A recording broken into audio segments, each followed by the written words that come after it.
The Browns stadium talk for Brook Park. Daryl, it's weird to me, and tell me if I have the right feel for this. It seems like it's died down like crazy, maybe because things are getting closer to reality. Is that fair? Because you're not hearing a whole lot of hype. The only thing you're seeing is Cuyahoga County people saying, "Okay, let's just go with it. It looks like it's going to be here. Let's figure out how to make this work." Well, yeah, I mean, the county council Chris Ronayne, who's the county executive, he is still railing against it. Yes, he is. Mayor Justin Bibb still railing against it, even though the Browns at one point did offer the city of Cleveland a significant amount of money to pay to demolish the existing stadium and kind of give a little Kickstarter to the lakefront development there. But, there's a little, I don't want to say dissension in the ranks, but yeah, you're seeing county council. I think they're coming to terms with this is going to happen. Yeah. So which, by the way, since it's in Cuyahoga County, congratulations. That's good for you. Right. You would think it's a $2+ billion private investment within the county. Yeah. Okay. And the way this is being constructed from a state level, and that's what's going on right now. So I can tell you that a couple of Browns officials were back in Columbus yesterday to meet with top state officials. They're doing what's called the Conference Committee Reconciliation right now.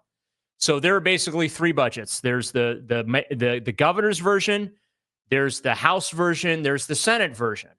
Okay. And so now you've got these three versions. They got to get in conference committee and just kind of hammer this thing out. Well, in all three versions, there is money set aside for the Browns. Now, the governor's plan.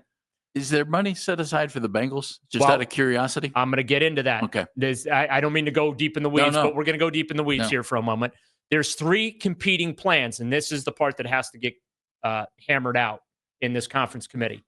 I believe the Browns are getting this $600 million in funding. That is my opinion. But my opinion is based on the governor of the state of Ohio says it's a good project, supports it, put it in his budget. The Ohio House. Just wanting to fund it a certain way. Correct. Mm-hmm. The Ohio House, same thing, even though it passed narrowly, but it did pass. And wanting to fund it a certain way. Right. And then the Senate, same thing. Same deal. Okay.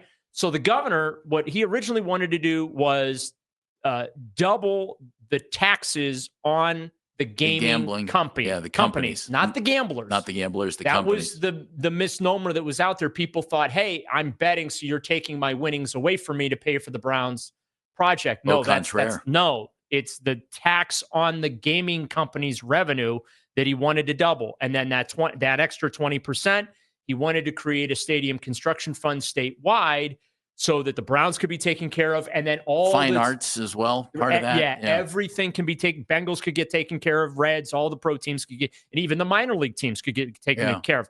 However, part of the governor's plan too, Jeff, it just wouldn't be government if there wasn't bureaucracy, right? Well, in the governor's plan, there was like a commission would be established that you would go in front of to ask for your money and yada, yada. Okay.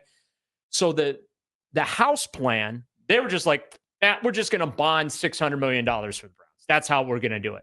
Well, okay, that's a really bad idea because now you're talking limiting what you can do around the state as far as funding other stuff that's important. You're affecting the state credit rating. You're doing all kinds of other, the debt service comes out of the general fund and all that. But that's how the House chose to do it. Mm-hmm. Also, the other problem, aside from those things that I just mentioned, was, no one else in the state's taken care of. Now, keep in mind, the Guardians already are receiving $2 million per year for the next 15 years from the general fund for the progressive state general fund. Yes, for the progressive field renovation, because the state, the county, which, by the way, is beautiful. The city, they all kicked in, and also the Guardians kicked in as well, and the Guardians paid for the cost overruns. And I'm here to tell you, there were a lot of cost overruns with that project that they did over there. And I don't mean to downplay $2 million, but it's not like $2 million is $600 million. Right.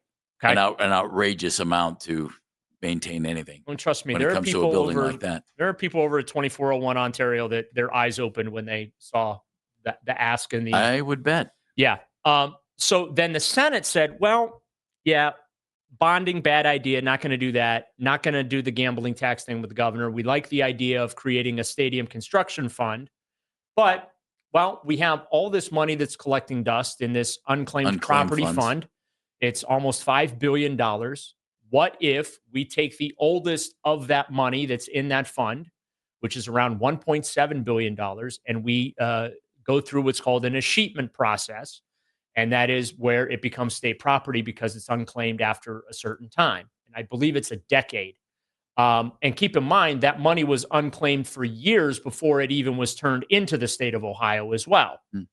And they said, well, we'll come up with $1.7 billion to create this stadium construction fund from the escheatment from this unclaimed funds fund that doesn't jeopardize if you have unclaimed. I put in a claim. I got like $46 back.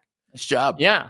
I had something similar coming back to me. Yeah. I mean, it turned into a little PSA. Hey, you might want to go in and look and see if somebody owes you some money, right? So then they said, well, so we'll just do a performance grant for the Browns, $600 million. Then we have $1.1 billion left over because the Bengals are asking for almost $400 million. The Cincinnati Reds are exploring what they need to do to Great American Ballpark in Cincinnati. You've got the Columbus Blue Jackets that might need some money. We've got Gateway up here that is always needing money, right?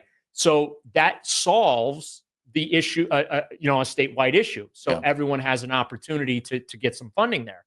But what they're doing with the Browns and the Senate also took a piece from the House plan was the Haslams, you're going to put $50 million in an escrow account because you gave us all these beautiful spreadsheets with tax revenue projections, right? Because that's the number one thing, politicians like Chris Ronayne are arguing against is, well, the Browns math doesn't add up, whether it is from parking revenue, tax revenue, whatever. Their math does not add up.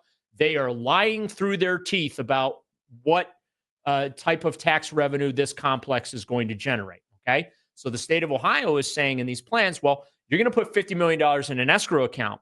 If you do not meet the projections that you told us, we get to go into the escrow account and we get to make the balance sheet even. Okay. Now, getting confused, Daryl. Now, after that $50 million gets exhausted, you have to put in another $50 million. But then after 16 years, if there's any money left in that escrow account, and it could be the full first $50 million and plus the interest that's in that account, you get to claw that. You get that money back. Yeah. So there's 3 different plans, and they all got to kind of put their heads together over the next week or so here to get that hammered out. But I do believe when it's all said and done, Jeff, they're going to get the funding. The question is, what is the actual construct for that funding? Will it be the Senate plan? Will it be the House plan, which I don't think it will be. I don't think they're going to do bonds. Will it be the governor's taxation plan? I don't think it's going to be that either. But again, when you have the governor, the House, and the Senate all including that project in their budgets, it stands to reason that Brook Park is going to get the funding, or the Brook Park project, rather, will get that funding, and shovels will go on the ground in the first quarter of 2026. I was just going to ask you, time frame. Yeah. Construction, and stuff has already been going on that property. Yeah. Getting it ready for a construction project. The remediation. The current developer that owns the property has been remediating that site. Of course, that was the old Ford plant that was on there. The Haslams don't own it now, but they have the option to own. Is that the deal? So what has happened is they've exercised the purchase option agreement, and they are currently making the payments to acquire the property officially. The lease expires after the 2028 season? The team would have to be in the new place 2029, right? Fall of 2029. So a little legalese for you. The lease with the city of Cleveland for the existing stadium officially expires on February 1st, 2029. Okay. So interesting. So that means they'll be in the new building in August of 2029. Unless there's an issue, in which case I can't imagine that the stadium would be available because they'd be moving on from it, you would think, right? The city would be? Yeah. They're not going to sink any money into it and have it ready to go in the fall. They are, until that lease expires, the city of Cleveland is required to maintain it. And there are a couple $1 million in repairs they're doing this offseason right now to take care of some issues. Yeah. Larry's in Elyria. Larry, thanks for calling. Hey, how's it going? Jeff and Daryl? Hey, Daryl, I'll ask you a question. And Jeff brought some up about the Bengals. I'm going to ask you a question about that. But yeah, the funded money, which I saw was a good idea because it doesn't affect the taxpayers or the gamblers, which you mentioned. Right. And that's ain't that a 16-year loan with interest on top of that? The state would make it off of that. And the thing too, Daryl, but I want to jump beyond the Bengals. Now, once they expire, they can leave Cincinnati. But could they use the Art Modell rule on top of it, prevent them from doing that? Yeah, well, and that is a pretty – the Art Modell rule would apply more to the Cincinnati Bengals than it does the Cleveland Browns. But again, the issue is their lease allows them to leave. And this is what I've been trying to explain to people, even though the city of Cleveland sued the Browns in county court to have that enforced. The Browns beat them to federal court to have it ruled unconstitutional. I've talked to a lot of legal folks. No one believes that the city of Cleveland will win that lawsuit because the Browns are not breaking a lease. They will have their lease expires. They will have completed the lease, fulfilled the obligations of the lease, and under the Commerce Clause in the United States Constitution, you can't force a business, which let's remember, the Cleveland Browns are a business. Absolutely. You cannot force a business or a person to, stay in a spot, if that makes sense. Larry, thank you very much. And I know that's like a lot of in the weeds minutia there, but it is an in the weeds minutia story. And the Modell rule was not designed to keep a team from moving 12 miles to a new facility. It was they're staying in the market too. Exactly. That's the point. And here's the other thing. I don't think the Bengals are going anywhere.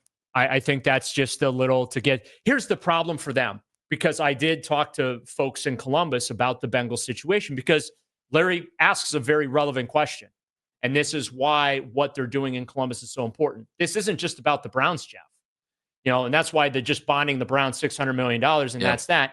Well, what do you do with everyone else? They're trying to come up with something so they can handle everybody else, including the Bengals. Cincinnati's problem, more so the Bengals in Hamilton County, they don't have a plan. The Browns had a plan. They presented the plan, okay? The Bengals have no real plan. They're just like, we're looking for about $385 million. And like a couple weeks ago, it was like $500 million. You see what I'm saying? Yeah. So they don't even have a formal submission. So that's why in these in this conversation they're having to come up with the construct, they're like, well, let's make it available so that when the Bengals, the Reds, and everyone else has plans, we can handle it. Anything that comes up with the stadium, Daryl's your man. He's all over this stuff.